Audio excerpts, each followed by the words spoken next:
For many years, the top three in the Women's Super League has been a rotating mess of Chelsea, Manchester City, Arsenal, and Manchester United, and no other club has been able to break through this monopoly. However, this season though, we might have a contender that could shake things up finally.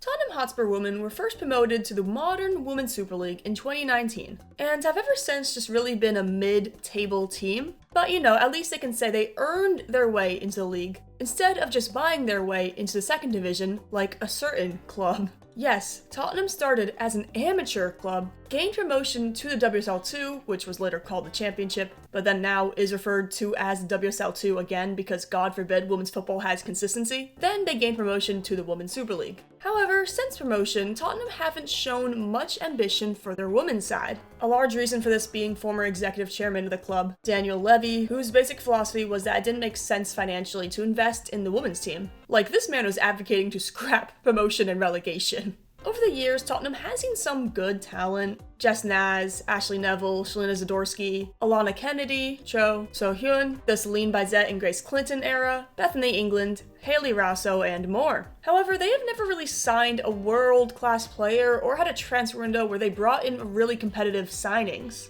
I mean, they did sign Alex Morgan in 2020, but that was a PR stunt. It was so she could get back into form after pregnancy, and she only played 4 games for the club on a September to December contract, scoring 2 goals off of penalties. So, I'm not really counting that. All these years of mediocrity caught up to them in the 2024-25 season as the club finished 11th in the Super League, only 1 spot above relegation, leading to the sacking of manager Robert Villeham after only 2 seasons. But just half a season later, things could not be more different. After the winter break, Tottenham are sitting in 4th in the table and are now in a chase with Manchester United and Arsenal for 3rd. What changed? Well, aside from Levy finally leaving Tottenham, the ambitious appointment of Martin Ho this summer as manager has completely changed the women's side. After years of being an assistant manager to Everton and Manchester United Women, Martin Ho got his big break in 2023 when he got the SK Brann manager position.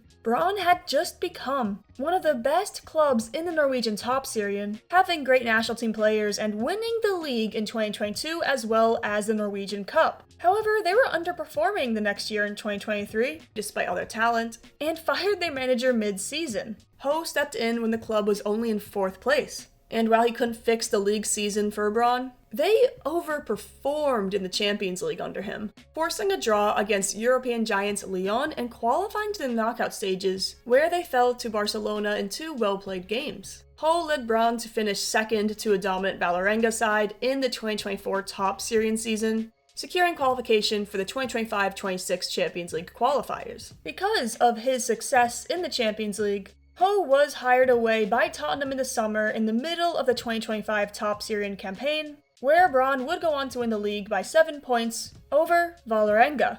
Overall, Ho was able to manage Brann, a club with a good amount of call-ups to the Norwegian national team, to competitive games against the world's best.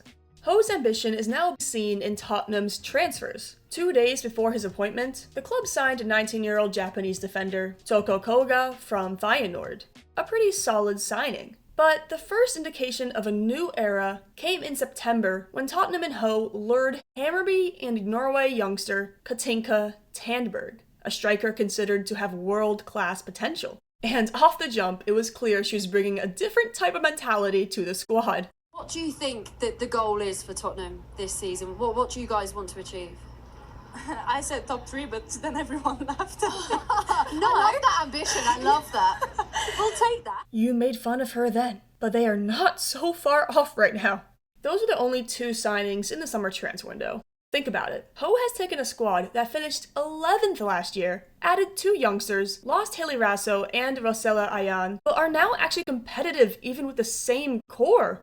In November, it was reported that Tottenham had managed to buy Signe Gaupset from Brann for almost £400,000, a club record. And just like that, one of the highest rated youngsters in the world joined Tottenham in January. And let me tell you, Ho got a lot out of Gaupset back at Brann. And as I said in my video covering the signing, this is a big deal.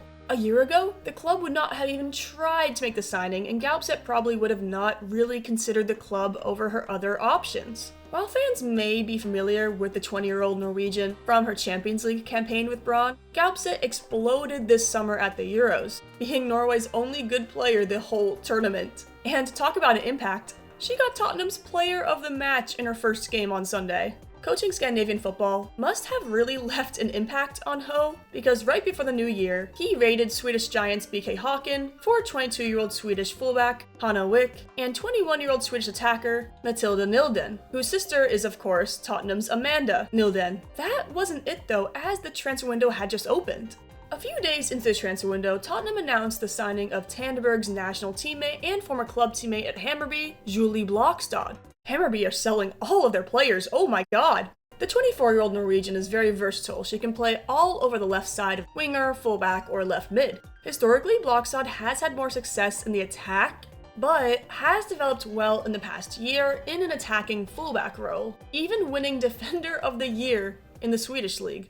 I have talked a lot about Blakstad on this channel before, and how she was like Norway's top prospect until Manchester City completely stalled her development, so it's good to see her back in the Women's Super League. She loves scoring goals from any position on the field, and was called up to the Norwegian national team again in November, after a hiatus since the disastrous 2023 World Cup for Norway. Tottenham have an actual strategy right now, and that strategy is youth. Unfortunately, that has come with a cost. A few days ago, it was confirmed that team legend and captain Ashley Neville would be leaving Tottenham after 8.5 years at the club on a permanent transfer to Leicester. Neville has been at the club since its time in the second division, and she was the most important player in that building. And this is a pretty surprising move, as she has still been a consistent starter for the club and has been having a pretty solid season. I mean, I think a lot of us thought that she would retire with the club. What this tells us though is that Hanna Wijk will most likely play right back instead of left back, because Julie Blakstad, while she has been having success at fullback, is almost always on the left side, not the right side like Neville. And because she hasn't played this season, it's easy to forget that Tottenham also have 23-year-old right back Ella Morris, who was having an amazing 2024-25 season until she tore her ACL back in May. And side note, Tottenham have also loaned in Chelsea and Japan youngster Maika Hamano until the summer. Hamano will be able to contribute to the attack right away. It's really cool that we could potentially see a front three of Blakstad, Tandberg, and Gaupset in a game.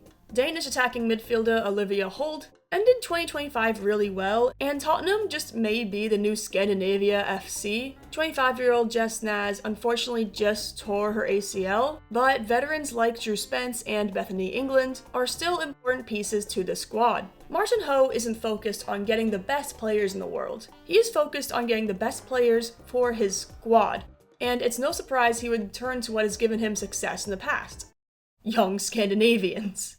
This is a great long-term plan, and as these players develop, Tottenham will be able to challenge other top clubs in England, especially if the chemistry is high. You want to be a club that players, want to go to, and pipelines never hurt. What's next though will be the issue of player retention, of course, and getting these young players to develop into potential stars, but that is a bridge to cross in the future. Ho will need investment and trust from the club for the success to continue. And the crazy thing is, the transfer window isn't even done yet. Tottenham could make more moves. But one thing is clear, Tottenham are letting Ho shape the squad to his vision. And you could trace this back to the appointment of longtime Arsenal executive Vinai Venkatesham as the new CEO to replace Mark Levy, and Venkatesham is someone who has experience supporting the women's side. Ho sticks to a standard 4-2-3-1 formation, one striker up top, two wingers, an attacking midfielder, two defensive midfielders, and a back line. Koga is developing at center back, and this defense is already much better than last year. You also have Spence and Suminen to help, but their defense is still weaker than Manchester United and Arsenal, and that could end up being the difference. Luckily, goalkeeper Lizzie Kopp has been great this year for Spurs, and the defense got off to a great start against Leicester when the offense stagnated. Already though, this season has been a great sign for Spurs. This is a completely different team than last year that finished 11th. I mean, they've already scored more goals halfway through the year than they did the entirety of last season. And again, Tottenham's squad the first half of the season was nearly the exact same as last year, with the only new additions of Tandberg and Koga. Martin Ho has the team just playing better, point blank. The team was in 5th place before their first game against Leicester on Sunday. The offense did not play amazing, but you know, a win is a win, and it was the first game back from break with some new changes to the squad. It is a little funny though that the only goal scored was an own goal by Ashley Neville in her first game for Leicester. And since Arsenal and Manchester drew against each other on Saturday, Tottenham jumped United for 4th. And I don't know about you, I'm so excited to see how Martin Ho approaches the rest of the season with his new signings. Thank you so much for watching. Subscribing and liking the video would mean a lot. What do you think of Tottenham's rebuild?